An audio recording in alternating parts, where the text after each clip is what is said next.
Yeah. So as you know, Woody, our patrons are wonderful people. There's a new one in there. I'm not familiar with this gentleman, but he just sort of went on a diatribe here. You want me to read just this paragraph he randomly wrote with nothing before? All right. So what came before it? I want to hear this. Okay. So just for context, the 3 messages before it, they're having a little fun at Steven Crowder's expense. I think there was a video of him bullying his pregnant wife, like being pretty aggressive about it. And they're like, threatening your pregnant wife is alpha. Change my mind. You know, him sitting at the desk, little meme. The one after that is someone replying to that. The one after that one's like a car accident, you know, some silly little video. And then this guy goes, there was this dude I hated at my old job before I got fired for pretending to be gay at work. I found him on Instagram and DM'd him a picture of my unshaven balls, asked him to rate them. I think he didn't like me because he knew I was smoking THC carts in the freezer. He's Greek, though, so, like, he probably won't mind the balls. I want to put his pic on my phone and cum tribute him and send it to him. When I get a little horny, I might. But my dick is limp right now. I've basically got a big clitty at the moment. I'm like 5.5 inches soft ever since that 38-year-old chick from the psych ward broke up with me. Maintaining an erection since then has been hard. Not even on 20 milligrams of Cialis can I do it. Good God. And someone goes, what in the ever-living... Actually, the guy with the machine gun we were talking about earlier, he goes, what the ever-living fuck are you going on about? And he goes, just my life and shiz. I can't afford blog hosting. This is all I got. Wow. Wait, so and then Class jumps in.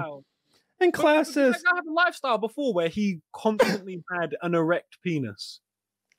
I mean, and then Class is like, that's a top 5 monologue around here. It's better than that prostitute we had that was bragging about her lifestyle a while back. And then he goes on. And then there's some memery about SpongeBob thrown in the middle by one of our African American patrons. God bless his dark soul. Thank you, sir, for protecting us. And then they go on for a while. But yeah, that was some of the most random, weird shit I've ever read. That's what I was kind of cracking up about a few minutes ago. I've got the Discord opened on my other monitors over there. Jesus fucking Christ. Some dark people over there. Some dark people. And I don't mean Jay Farrell. Yeah. He's a good vibes guy. He's a good vibes guy. Yeah. He's there for a good time. Yeah. Not like this bizarre individual. For a good time, not a long time. Yeah, we've got quite the motley crew in there. We've got that woman beating fellow. No.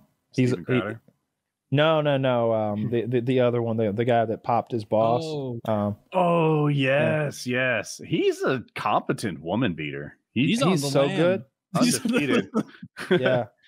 There's no way that everyone was okay with that. You ever hit a woman, Drew? You ever hit a woman? You ever won? No.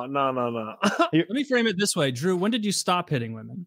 The ultimate leading question. No.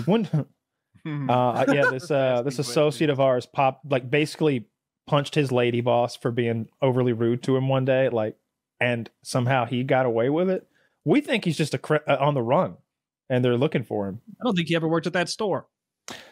I don't think he did either. I think he just punched a lady at a store one day. But how did this come up?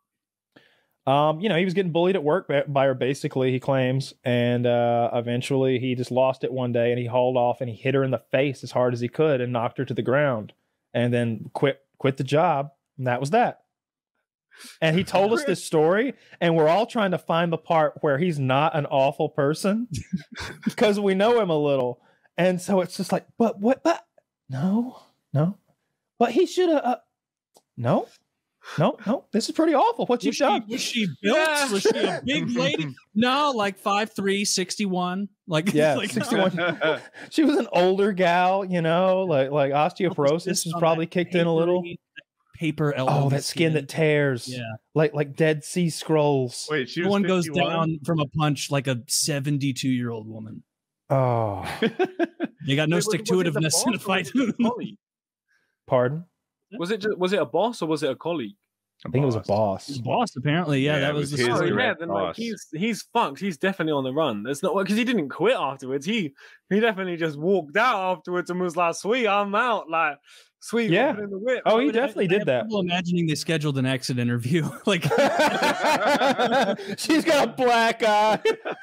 what did you change about his job? Well, I don't get the wires off until next month. he's like playing with brass knuckles leaned back, like just messing with his hand. Yeah, what that taught me about him is don't cross him. Don't cross him. Don't cross him. He does steroids too. An elderly woman who's not paying attention. Yeah, he's a scary guy. He does steroids too. No, I'm not sure that. I'm not saying he tortures animals. I'm just asking questions. Does he? Thank you. People Someone want to needs to know ask. if he tortures animals, and these People questions need to want be to answered. know, and I'm we'll see. We'll see. I never knew anyone growing up that was like horrible. Nope, actually, I just fucking remembered someone. Yeah, this guy, I remember he threw a frog at a tree at camp so hard it like exploded. Oh, and it like was upsetting to me. Basically, there's this kid Brian. Christ. How far was the tree? Like, that's pretty good aim. It was good aim. It was a big tree and in a fat frog, a poppable frog, and basically like this kid Brian who had some issues, wasn't all there. He like loved animals, and we're like 11 years old, I think, at this camp, and he like found his and this kid was like bullied by everything, and he just was doing his own thing with like a shoebox that he found, and he had a frog in there that he built a little habitat for, and Joe, this fucking monster, went over there and was like, Brian, let me see your frog, and kept like doing this, and eventually he like got Brian to let him see the frog, and he fucking hucked it at a tree and killed it. And I didn't hang out any longer than that. I kind of walked away, but I still remember that. That was fucked up, Joe, if you're out there. That was, and no amount of you spinning fire poi in that backyard many years later negates that. Not fire poi, guy. No. All right, go back and change the titles in those videos. We've got to renege on any support we ever gave that guy. Yeah, that was. I thought he was chill as fuck. Poor Brian. Like, you know what? That reminds me. What is it about animals dying in movies that it always really gets to me? There's a scene in Oh Brother, Where Art Thou where John Goodman grabs that frog out of his basket and goes, "Oh, it's just a damn toad," and kills it. And he's like, "No!" And it's just so sad. Or what about in Green Mile when they stomp Mr. Jingling, that fucking mouse out? That's the worst. Yeah, Mr. Jangles. It's like it's because it's upsetting because it's so malice driven. There's no reason to do it. Like, it's just hurtful. Like, it's not like it's a pit bull coming after you trying to eat your fucking calf. Yeah, I hate people that hurt animals. I don't understand, especially people that torture animals, like that hurt them for the sake of hurting them. I can't fathom. Except for Michael Vick, those were pit bulls. Potato. Mm-hmm. He saved him. You doesn't apply. You prorate his behavior. I bet he saved a couple dogs' lives. I saw an interview with him a while back, and he was like, I just took the rap for everything. He was sort of implying that they had me for some of it, so I just pled to all of it or something. But I don't care. They were drowning those dogs. That's how they were killing them. They were drowning them. Can't even shoot them. Put him out of the misery. Just shoot the dog. Super shitty. No excuse not to shoot or they use the what is it called? The No Country for Old Men thing. Ooh, that little. Hold very still. What is that thing? Hold very still.